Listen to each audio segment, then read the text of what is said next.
So I went down to the can and chewed the rag with him while he was shaving. We were the only ones in the can because everybody was still down at the game. It was hot as hell and the windows were all steamy. There were about 10 wash bowls, all right against the wall.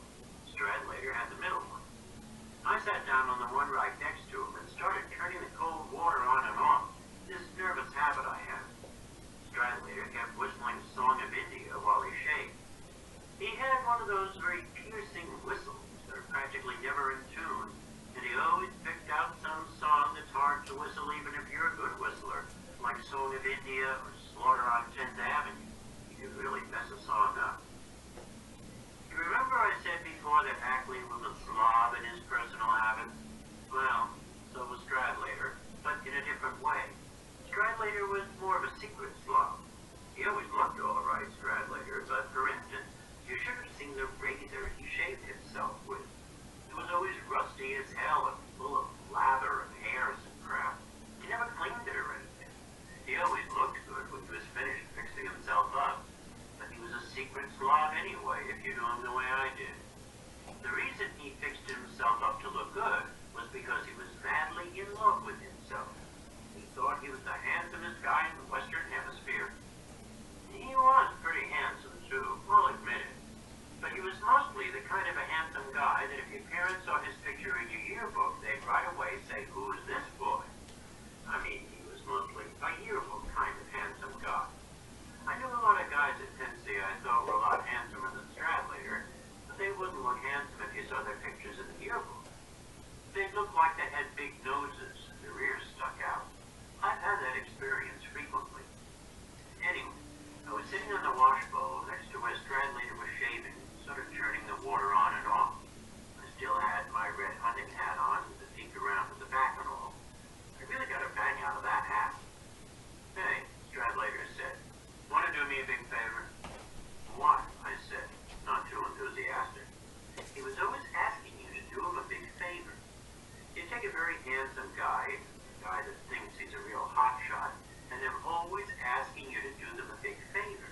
Just because they're crazy about themselves, they think you're crazy about them too, and that you're just dying to do them a favor.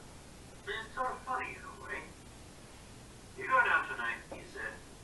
I might not, I don't know why. "I got about 100 pages to read the history for Monday," he said. "How about writing a composition for me for English? I'll be up the creek if I don't get the goddamn thing in by Monday. The reason I asked. How about it?" It was very ironical. It really was. "I'm the one that's flunking out of the goddamn place, and you're asking me to write you a goddamn composition," I said. "Yeah, I know. The thing is, though, I'll be up the creek if I don't get it in. Be a buddy. Be a buddy, Roo, okay?" I didn't answer him right away. Suspense is good for some bastards like Stradlater. "What on?" I said. Anything descriptive. A room or a house or something you once lived in or something, you know, just as long as it's descriptive as hell."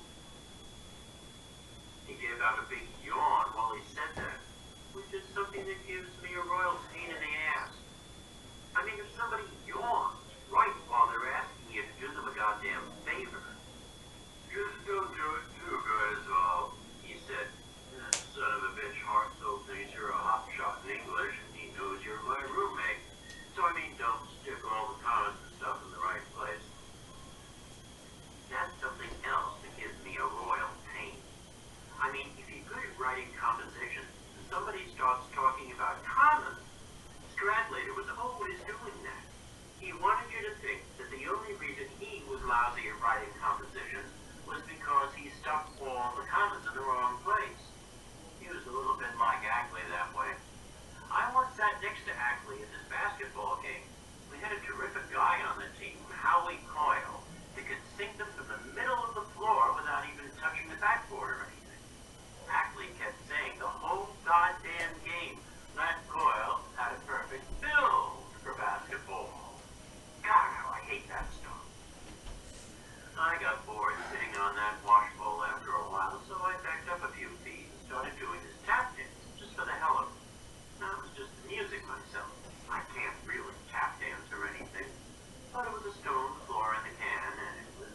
tap dancing.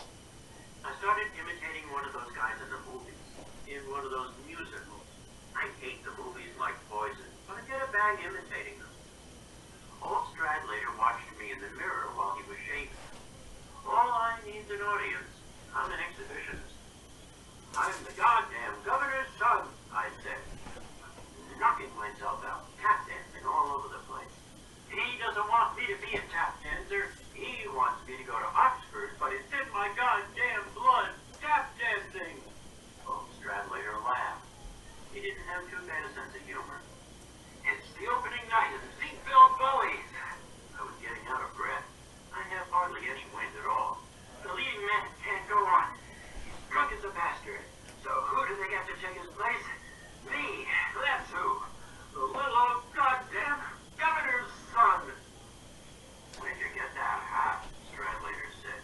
He meant my hunting hat. He'd never seen it before. I was out of breath anyway, so I quit horsing around. I took off my hat and looked at it for about the 90th time.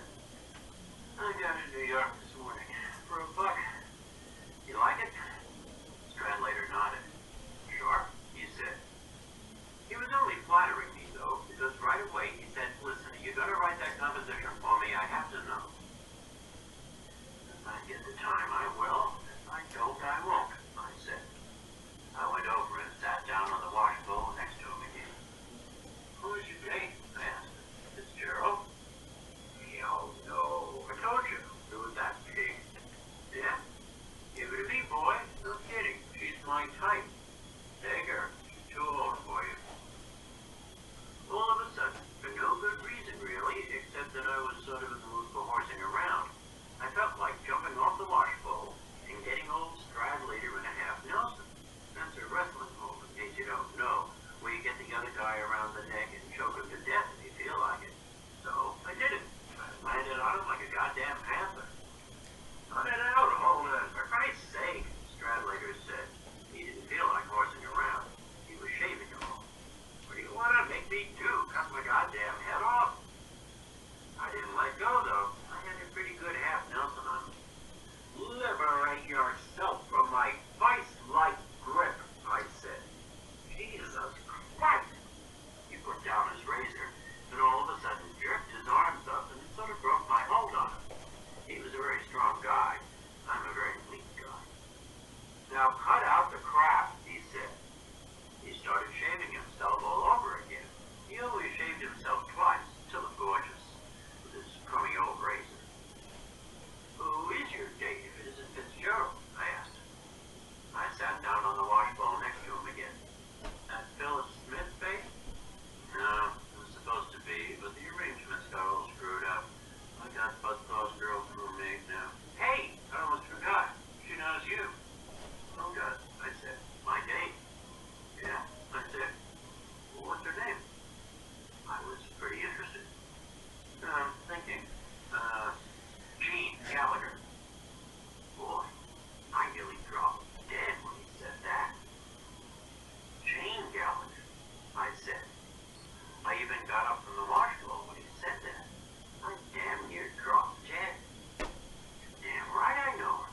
She practically lived right next door to me the summer before last.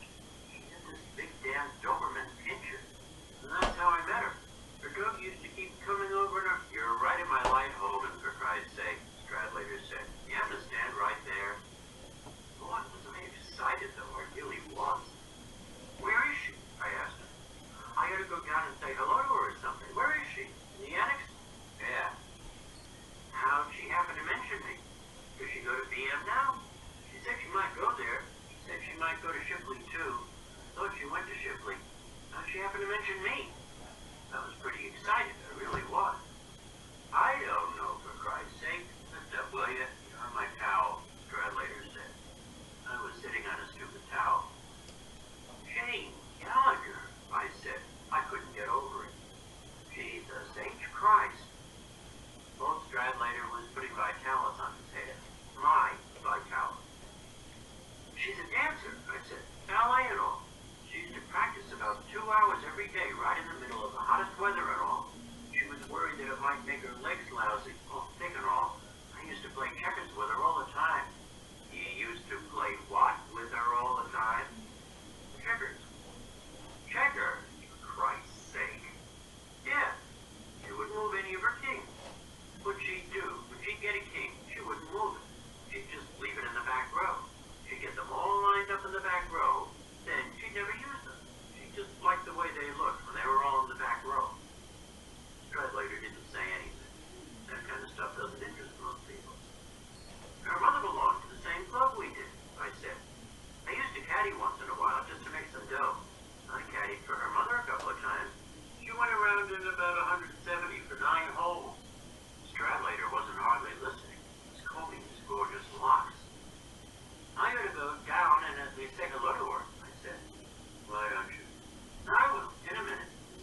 Stradlater was a very sexy bastard. She had a lousy childhood, I'm not kidding. That didn't interest Stradlater, though. Only very sexy stuff interested him. Jane Gallagher? Jesus. I couldn't get her off my mind. I really couldn't. I gotta go down and say hello to her at least. Why the hell don't you? Instead of keep saying it, Stradlater said. I walked over to the window, but you couldn't see out of it. It was so steamy from all the heat in the can. I'm not in the mood right now, I said. I wasn't either. You have to be in the mood for those things. I thought she went to Shipley. I could have sworn she went to Shipley. I walked around the can for a little while. I didn't have anything else to do. Did she enjoy the game? I said. Yeah, I guess so. I don't know. Did she tell you we used to play checkers all the time or anything? I don't know. For Christ's sake, I only just met her, Stradlater said. He was finished combing his goddamn gorgeous hair. He was putting away all his crummy toilet articles. Listen, give her my regards, will you? Okay, Stradlater said. But I knew he probably wouldn't. You'd take a guy like Stradlater, they'd never give your regards to people. He went back to the room, but I stuck around in the can for a while, thinking about